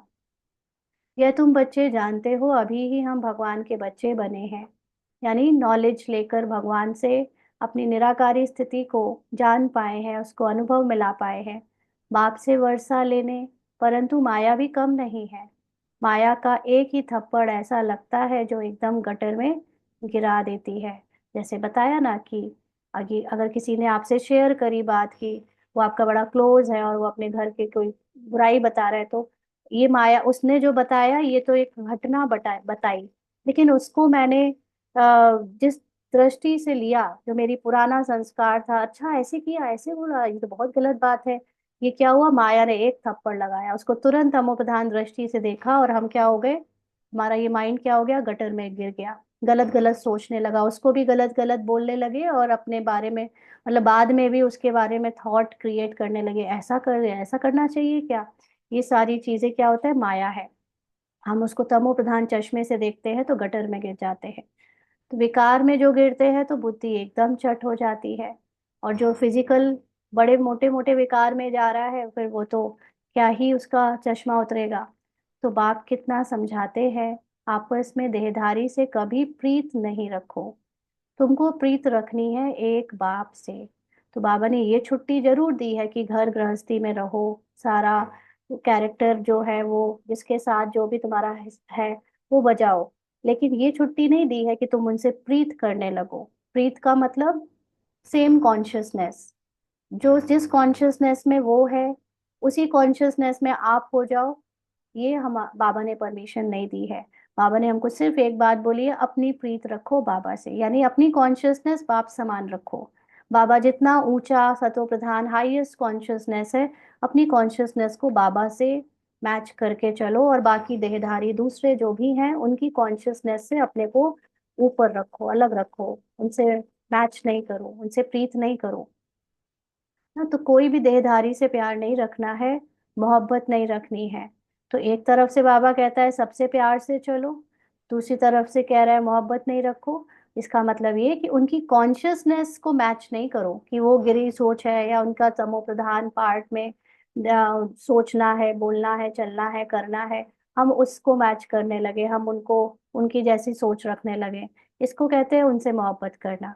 ना, हमें मोहब्बत यानी जिसके जैसा बनना है वो बाप है, जिसके जैसी कॉन्शियसनेस को स्थित रखना है वो बाप है। बाकी सबके साथ कैरेक्टर में जो बजना है रोल वो बजाया, लेकिन बुद्धि कहाँ रखी? अपनी हाईएस्ट कॉन्शियसनेस में। तो मोहब्बत रखनी है उनसे जो देह रहित विचित्र बाप है। बाप कितना समझाते रहते हैं फिर भी समझते नहीं। माना हम यहाँ पे देहधारियों के साथ उनके जैसी सोच रख के उनके जैसे इमोशनल ब्लैकमेल होते रहते हैं और बुद्धि उन्हीं में फंसाए रखते हैं, समझते नहीं। तकदीर में नहीं है तो एक दो की देह में फंस पड़ते हैं। बाबा कितना समझाते हैं, तुम भी रूप हो, है ना। रूप और बसंत कहता है ना बाबा, रूप मतलब बाबा के समान तुम भी निराकारी आत्मा हो। आत्मा और परमात्मा का रूप तो एक ही है। आत्मा छोटी बड़ी नहीं होती, आत्मा अविनाशी है। हर एक का ड्रामा में पार्ट नूंधा हुआ है। अभी कितने ढेर मनुष्य हैं, फिर 9-10 लाख होंगे। कैसे? क्योंकि अभी हमारे अंदर थॉट्स में बहुत वैरायटी है। थॉट्स बहुत बटे हुए, बहुत सारे हैं। जैसे जैसे हमारे थॉट्स कम होते जाएंगे, जैसे जैसे हमारे माइंड की क्रिएशन सिमटती जाएगी, अ, वैसे वैसे लोग बाहर भी जो दिखने में आ रहे हैं उनकी भी आबादी कम होती जाएगी। और वो हालात या सरकमस्टांसेस कुछ भी बनेंगे लेकिन हो जाएगी। तो सत्ययुग आदि में कितना छोटा झाड़ होता है ना। जैसे कल ऐसे ही लौकिक में, लौकिक बच्चे की बुक्स की बात हो रही थी। तो अभी ज्यादातर बुक्स में क्या होता है स्कूलों में कि रेफरेंस बुक चलती है। जैसे अगर सीबीएसई बोर्ड है तो एनसीईआरटी एक मेन उन्होंने सिलेबस में रखी हुई है कि एक एक बुक। लेकिन ज्यादातर स्कूल रेफरेंस बुक रखते हैं अपने सिलेबस में, अलग अलग पब्लिशर्स की, तो कई सारी किताबें हो जाती है ना। कई एक ही तरह के सिलेबस को बहुत सारे अलग अलग पब्लिशर्स छपवाते हैं। और वापस लौटना, जैसे अभी उसके एडमिशन की बात हो रही थी तो उसमें सिर्फ था कि एनसीईआरटी की बुक चलेगी ना। तो उसमें डिस्कशन हो रहा था कि रेफरेंस क्यों नहीं चलेगी। तो मन में बाबा ने यही दिया, यही ज्ञान कि अभी ना विस्तार का समय खत्म हो गया है। अभी रेफरेंसेस का समय खत्म, अभी जो सार था ना, जो मुख्य बात है उसमें आ जाओ, उसमें सार में आ जाओ। तो ऐसे ही जो अभी रेफरेंस बुक खत्म हुई उसका मतलब एनसीईआरटी मेन सिलेबस में आ जाओ। तो उस ज्यादा विस्तार में जाना ही क्यों है, किसी को नॉलेज को इतना क्यों बढ़ाना है। और समय ऐसा आ गया है अब एआई का। कल ही कोई रिसर्च देख रहे थे, एक साइंटिस्ट किसी चीज को करने में 10 साल से रिसर्च कर रहा है और उसको एआई ने 48 घंटे में सॉल्व कर दिया। वो पागल हो गया ये देखकर। तो हम लोग इतना सोचते हैं कि हमको सारी नॉलेज होनी चाहिए, हमको सारा विस्तार होना पता होना चाहिए। और एक्चुअली समय अब ऐसा आ गया कि हमें कुछ नहीं पता होना चाहिए, हमें सिर्फ अपनी आत्मा पता होनी चाहिए। सब अपने आप एडजस्ट हो जाएगा, सब अपने आप मैनेज हो जाएगा। तो ये जितना भी हम विस्तार में कि ये वैरायटी वो वैरायटी ये भी वो भी समेटते जाओ, खत्म करते जाओ, जितना आप अपनी आत्मा में स्थित होते जाओगे बाहर आपको दुनिया का परिस्थितियां भी वैसी दिखती जाएंगी कि वो भी समेट रही हैं ना। तो इसलिए बाबा कहते हैं सतयुग का मतलब ही है आपके अंदर बहुत लिमिटेड थॉट्स, लिमिटेड सोच, आत्मा के सार में स्थित होना। इसलिए बाहर का वर्ल्ड भी बहुत कम पॉपुलेटेड दिखता है। तो बाबा कहते प्रलय तो कभी होती नहीं। ऐसा नहीं होगा कि 800 करोड़ पूरा जीरो में चला जाए, जीरो कभी नहीं होगा। तुम जानते हो जो भी मनुष्य मात्र है उन सब की आत्माएं मूल वतन में रहती है। तो हम इस फिजिकल माइंड को चाहिए कि आत्माएं कहाँ से आती हैं, कहाँ से जाती हैं। तो मूल वतन का मतलब अपनी मूल ओरिजिनल स्थिति में रहती हैं। फिर वो जब उनका कैरेक्टर का रोल होता है तो उस कैरेक्टर में आकर पार्ट प्ले करती है और फिर वापस उसी मूल स्थिति में लौट जाती है। जैसे ड्रामा के स्टेज के पीछे से आए, अपना कैरेक्टर प्ले किया और फिर चले गए पीछे, वैसे ही यहाँ है। अभी 1 मिनट के लिए अशरीरी होकर बाबा को याद करते हैं।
आगे बाबा कहते बीज डाला जाता है, उनसे सारा झाड़ निकलता है ना। जैसे हम प्लांट को सीड करते हैं, तो जब सीड की दो पत्तियां निकलती हैं, फिर वो पेड़ बनता है, पौधा बनता है। तो पहले पहले दो पत्ते निकलते हैं। यह भी बेहद का झाड़ है। गोले पर समझाना कितना सहज है, यानी स्वास्तिक वाले चित्र पर समझाना। विचार करो, अभी है कलयुग।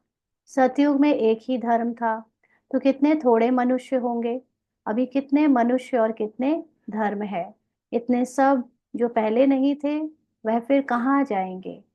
जैसे अभी अचानक से सीजनल कीड़े आते हैं और फिर वो चले जाते हैं। कहाँ होते हैं, ऐसे थोड़ी कहीं छुपे रहते हैं।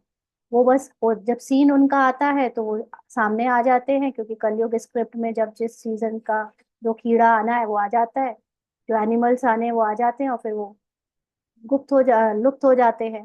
तो ऐसे ही इतने मनुष्य जो दिख रहे हैं वो हमारे माइंड की क्रिएशन है। इतने कलयुग की स्क्रिप्ट अनुसार अभी वो स्क्रिप्ट ही चेंज हो जाएगी, माइंड चेंज हो जाएगा, तो कहाँ जाएंगे वो सब। तो बताने के लिए फिर बाबा उसको कहते हैं कि सभी आत्माएं परमधाम में चली जाती हैं। तुम्हारी बुद्धि में सारा ज्ञान है। जैसे बाप ज्ञान का सागर है, वैसे तुमको भी बनाते हैं। तुम पढ़कर यह पद पाते हो, बाप स्वर्ग का रचयिता है, तो स्वर्ग का वर्षा भारतवासियों को ही देते हैं, बाकी सबको वापस घर ले जाते हैं।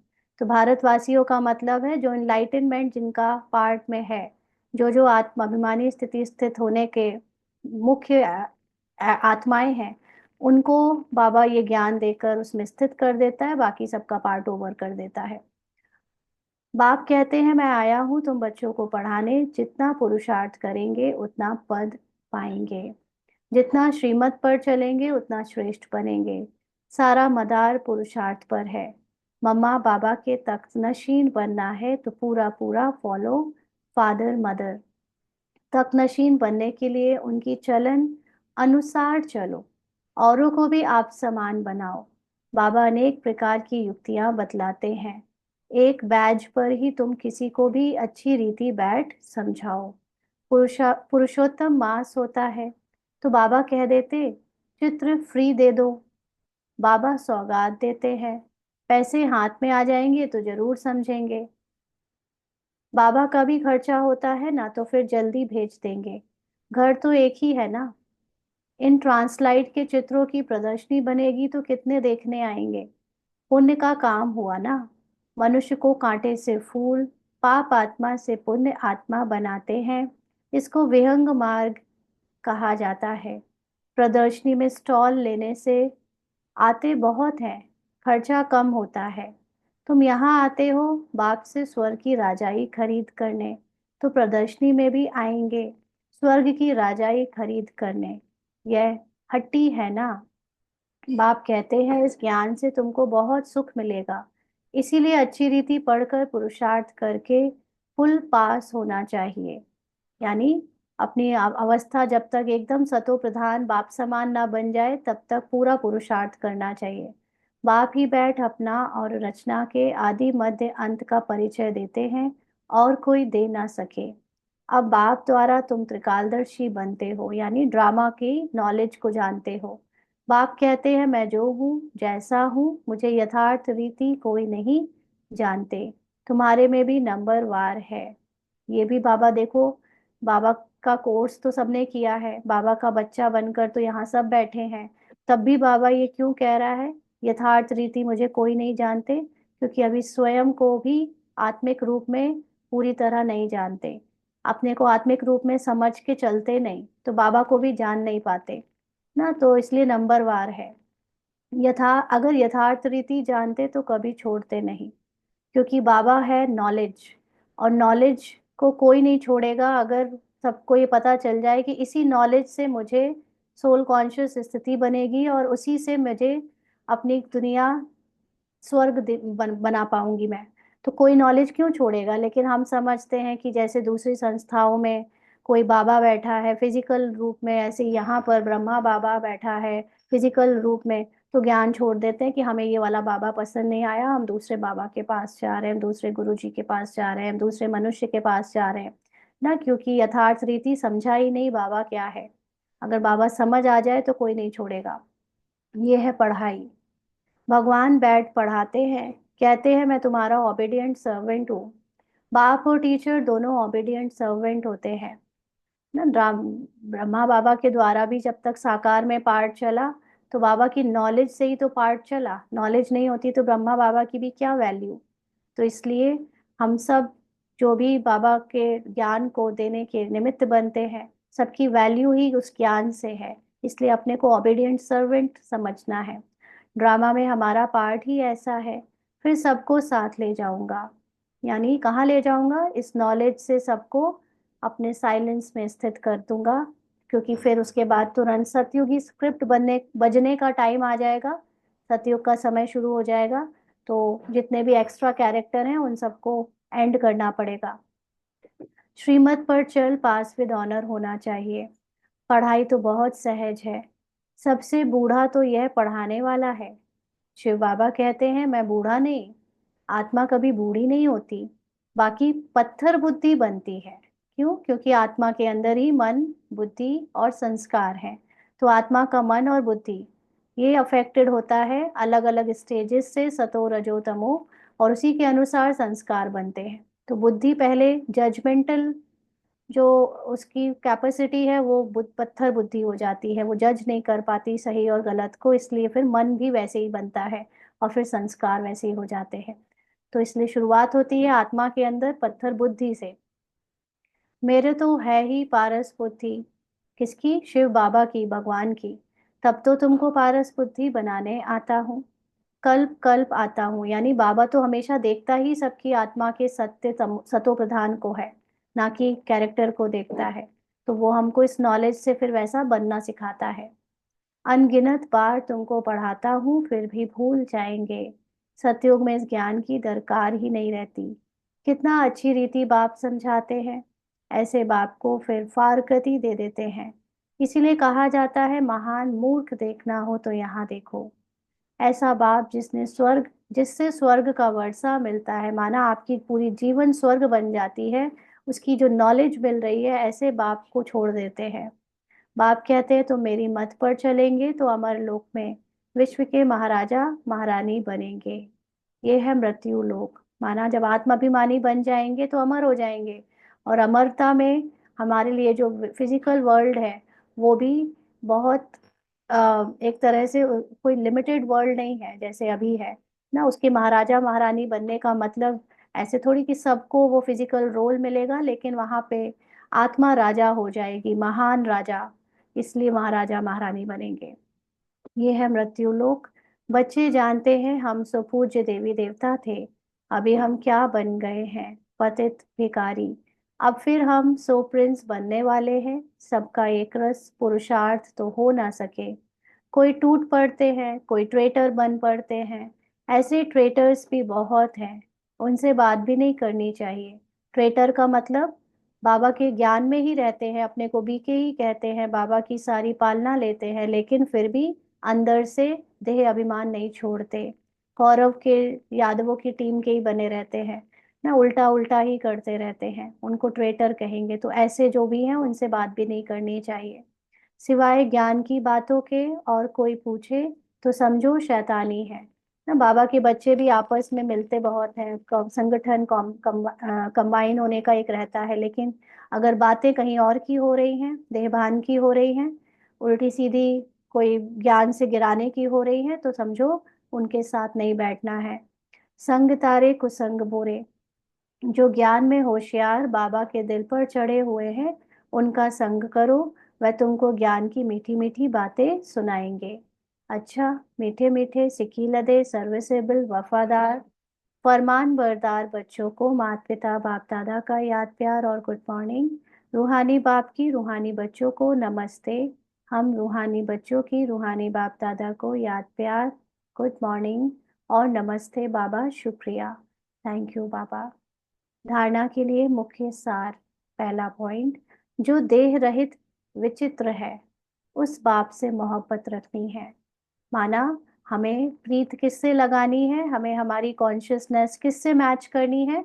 उस देह रहित विचित्र बाबा से, भगवान से, हाईएस्ट कॉन्शियसनेस से, जो सदा सतो प्रधान रहता है।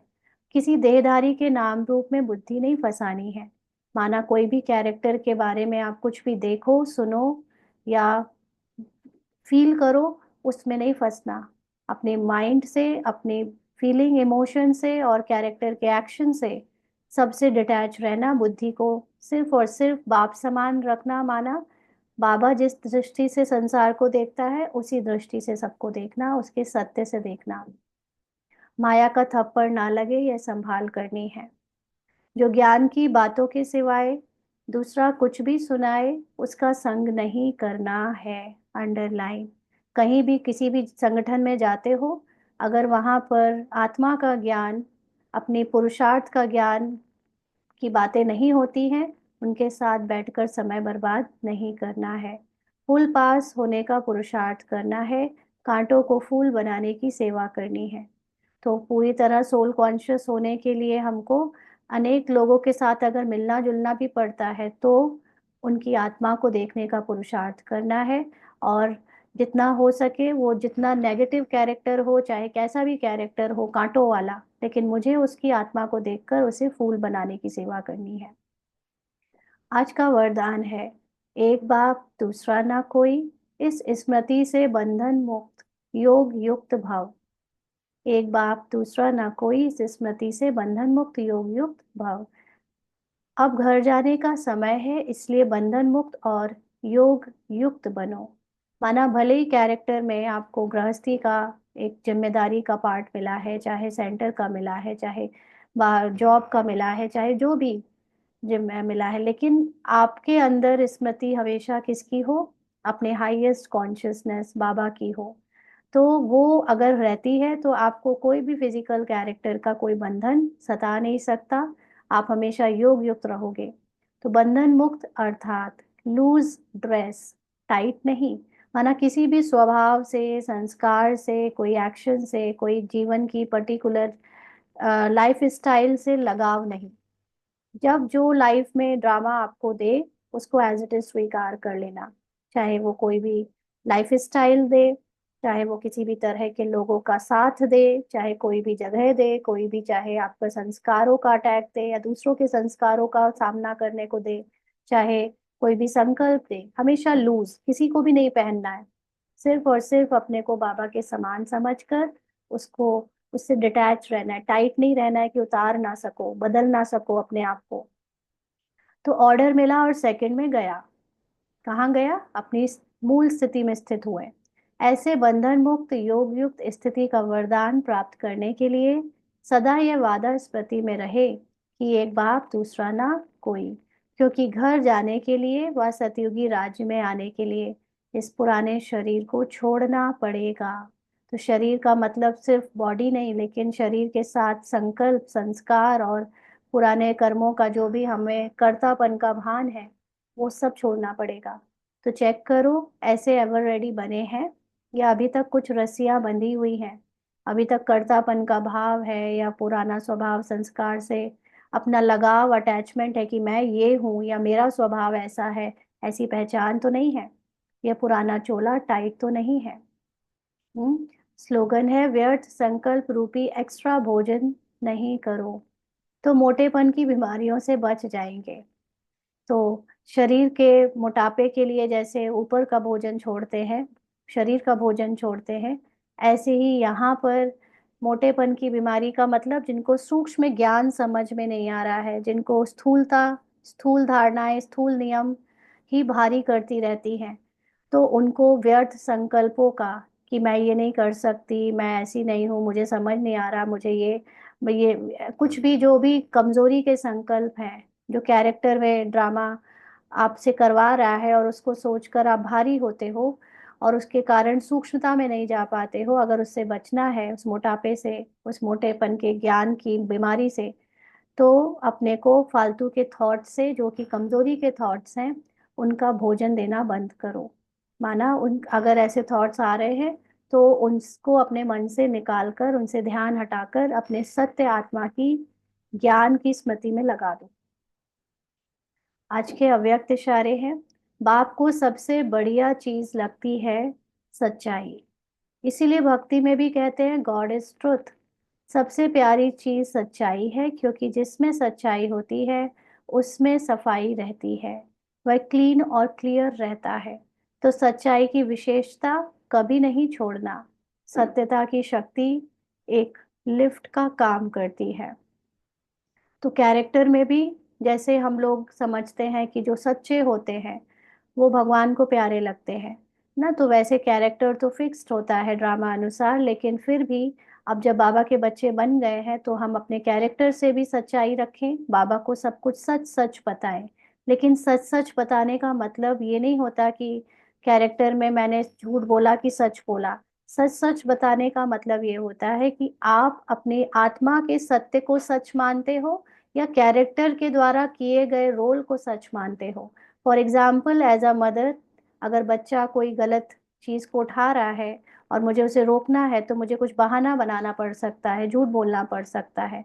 तो इसका मतलब ये नहीं कि मैं सच्चाई मुझ में नहीं है तो बाबा से दूर हो गई, नहीं, लेकिन मैं जानती हूँ कि एज अ रोल मेरे द्वारा ये चीज बोली जा रही है बिकॉज ऑफ सम गुड चीज की, कुछ गलत ना हो जाए, कुछ अच्छा हो जाए, इसके लिए, कल्याण के लिए।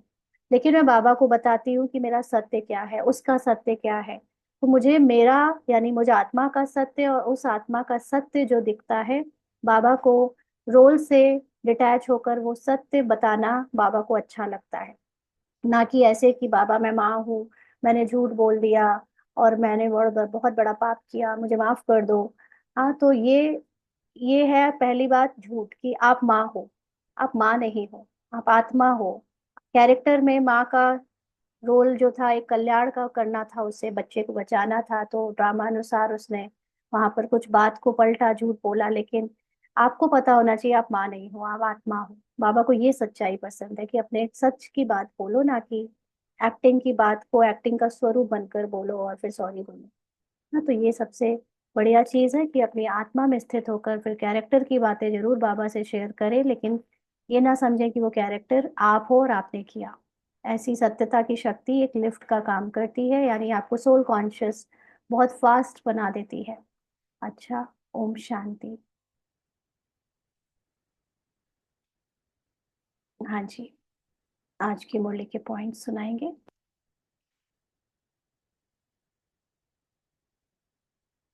कर सकते। ओम शांति दीदी।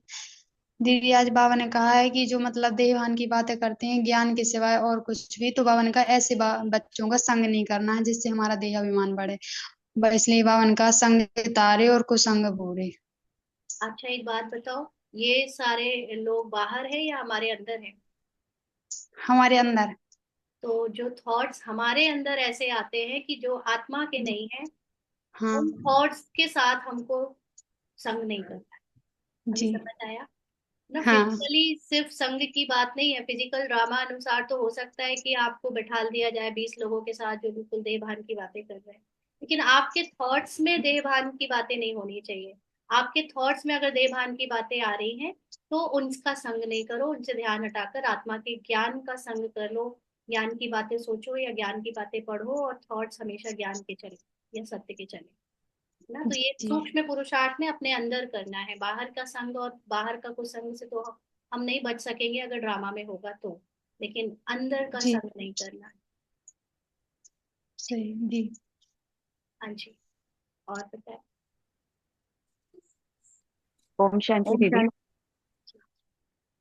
दीदी बाबा ने फिर आज ये भी कहा ना कि उनकी श्रीमत अनुसार चलो, मतलब बाबा की श्रीमत अनुसार चलो, औरों को भी आप समान बनाओ।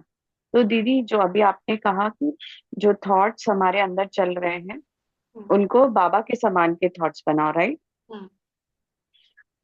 राइट। और दीदी ये जितना योग में रहेंगे उतना बुद्धि कंचन होती जाएगी। अर्थात जितना बाबा के साथ में हमारा योग लगा रहेगा, मतलब हम स्वयं को हायर कॉन्शियसनेस में रखेंगे, तो आप कह रहे हो कि जो बाहर के कैरेक्टर रोल जो हम प्ले कर रहे हैं और बाकी जो हमारी क्रिएशन प्ले कर रही है, दीदी इसका जरा कनेक्शन समझाएंगे कि हम्म, ये आप जो कह रहे हो कि जो बाहर है वो सब भी मेरी अपनी क्रिएशन है, है। तो ये कैसे मतलब इसको आत्मा देखिए, कैसे बाहर मतलब। बाहर जो कुछ भी है वो मात्र एक घटना है, एक एक्शन है ना, लेकिन जी। उसको आपकी बुद्धि जज क्या कर रही है, ये आपकी क्रिएशन है ना। आपकी क्रिएशन वो भी ड्रामा अनुसार, जैसे अभी तक हमारी ड्रामा अनुसार तमो की बुद्धि चलनी थी। तो छोटी सी भी हम्म। बात होती थी, अच्छी भी बात है तो हम कहते थे देखा बड़ा स्वार्थी होगा इसलिए अपना काम निकलवाने आया होगा ना, तो हम उसको राइट। तमो राइट। बुद्धि से देखते थे। अभी बुरा सा बुरा भी कोई कुछ कर रहा है ना, तो भी मैं उसकी आत्मा के सत्य को देख रही हूँ, तो उसको मैं बुरा मान ही नहीं रही हूँ, बुरा थॉट को एंटरटेन कर ही नहीं रही हूँ अपने अंदर की। तो मैं उसको सतो प्रधान थॉट से चेंज कर रही हूँ या आत्मा के साइलेंस से चेंज कर रही हूँ। तो वो मुझे, मेरा चश्मा बदल गया, मेरा नजरिया बदल गया। तो ये मेरे माइंड की क्रिएशन हो गई कि अब मेरे माइंड में सतोयोगी सतयुगी या सतो प्रधान स्क्रिप्ट बनाने लगा। इसीलिए हमें सतयुग को क्रिएट करना है, मास्टर ब्रह्मा बन के। जी। जी। और दीदी कोई परिस्थिति है, से फॉर एग्जाम्पल मेरे साथ में थोड़ा हस्बैंड का बिजनेस कोविड के टाइम में एकदम ही बंद हो गया। रहने का जो स्टाइल था वो बहुत हाई फाई था, एकदम से वो निम्न तो नहीं, बाबा तो अपने बच्चों को एक मीडियम रखता है, वैसे में आ गया, मगर फिर भी उनको बहुत तकलीफ होती है अभी। वैसा नॉर्मल फ्लो नहीं है। तो बार बार ना बुद्धि में वो बात आ जाती है। तो कल आप जब समझा रहे थे कि हम ही उसमें शक्ति भरते हैं, जैसे कि आप बिल्कुल, टर्माइट जैसे के बारे अभी में बताएं। उनके उनका जो भी पार्ट में चल रहा है, जैसे वो जो भी मान लीजिए कि अपने को दुखी होने का पार्ट प्ले करते हैं, उनके पार्ट में वो टेंशन में रहने का पार्ट प्ले करते हैं, उनकी एक्टिंग में जी। ऐसे होता है कि वो डाउन है। लेकिन आपका चश्मा क्या है, कहता है आपको क्या लगता है कि वो पार्ट देखना है या उसकी सत्य को देखना है? दीदी बाकी सब में हो रहा है, मगर मुझे यहाँ समझ ही नहीं आता जब क्योंकि उनको आप देखती हूँ इससे ना। से आप चेक करो कि आपकी अटैचमेंट है उनको एज अ देह अभिमान। आप उनको एज अ हम्म। हस्बैंड का, देह का आकर्षण है आपके अंदर कि आप भी फिजिकल वाइफ हो, वो भी फिजिकल हस्बैंड है, और इसीलिए आप अपने सत्य को पहले देखो। आप उनको देखने का जी। छोड़ो। आप पहले अपने सत्य की हैबिट बनाओ कि आपको अपने सत्य के सिवा कुछ ना दिखे। जब आपको अपने सत्य की हैबिट हो जाएगी, नेचुरल नेचर हो जाएगा, तो आप दूसरों के सत्य को बहुत इजीली देख पाओगे। अभी आपका ये और ये अटैच फिजिकल बॉडी का है। और ये परिस्थिति जो है, इसको भी मुझे, ये धन की कमी है, धन की कमी, ये अंदर चलते रहता है कि बाबा पर्याप्त धन अब ये भी नहीं आया। ड्रामा अनुसार थॉट्स आ रहे हैं आपको, जो कि तमो के जी। थॉट्स हैं, और उससे आप लड़ नहीं सकते, है ना। अपनी समझ को बढ़ाते जाओगे ना, तो आपको हम्म। धन की कमी, एक्चुअली रियल कमी नहीं लगेगी, क्योंकि आपको आत्मा की संपन्नता दिखने लगेगी। तो जब आपकी सोल जी। कॉन्शियस स्थिति बनती जाती है, तो आपको फिजिकल बॉडी की कमी से फर्क नहीं पड़ता। फिजिकल बॉडी में चाहे धन की कमी हो, चाहे रिश्तों की कमी हो, चाहे हेल्थ की कमी हो, लेकिन आपको पता है आत्मा मेरी संपन्न है, आत्मा भरपूर है, आत्मा में खजाने भरे पड़े हैं। तो वो संपन्नता जी। आपको खुश रखती है, और जब आपको उस संपन्नता में रहना आ जाता है, तो बाहर की फिजिकल चीज भी कवर हो सकती है। बट उससे फर्क नहीं पड़ेगा फिर आपको, कि हो चाहे ना हो। मिनिमम तो जो पार्ट में चाहिए वो तो सबको बाबा के बच्चों को मिला है। जी। जी ड्रामा दीदी। ने ही दिया है ना, थैंक यू। ड्रामा ही सारी व्यवस्था करता है सबकी। हमें लगता है कि हमें जी। करना है, हम कर्तापन का भाव खत्म करिए अपने अंदर से। जी भाई, जी दीदी। जी। लक्ष्मी सिस्टर। ओम शांति। ओम शांति दीदी।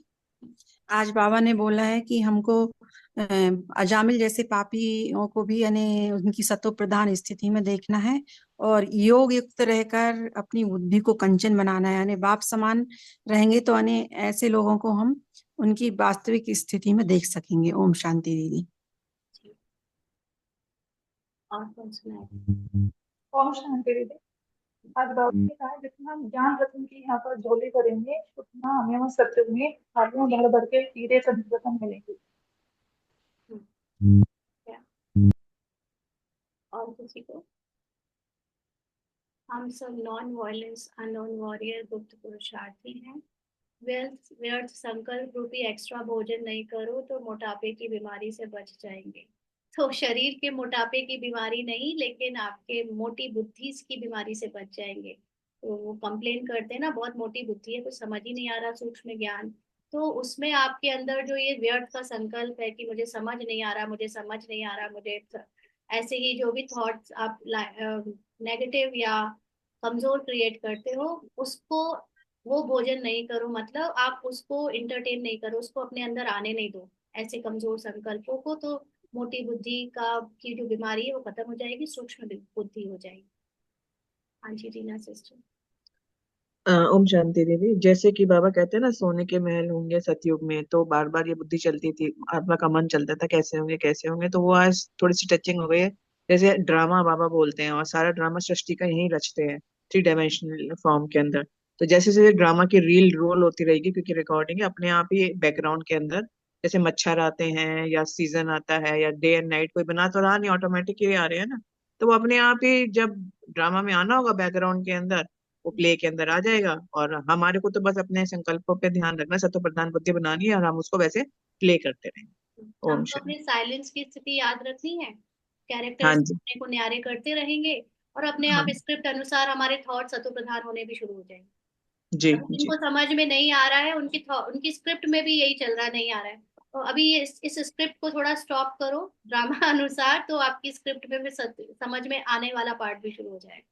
कि बाबा बिल्कुल। बना हुआ है ना सब बच्चों को सोल कॉन्शियस बनाने के लिए, तो उसको सूक्ष्म बुद्धि बनानी पड़ेगी सबकी। और एक भी थोड़ा सा, एक और टचिंग है कि हम बार बार कई बार बोल देते हैं कि हमारे पिछले जन्म का कर्म होगा तो हमारी कार्मिक अकाउंट होगी, लेकिन बाबा के किसी भी मुरली में कार्मिक अकाउंट की तो मेरे ख्याल से इन्फॉर्मेशन कभी नहीं दी, बाबा ने तो कभी बोला ही नहीं ऐसे।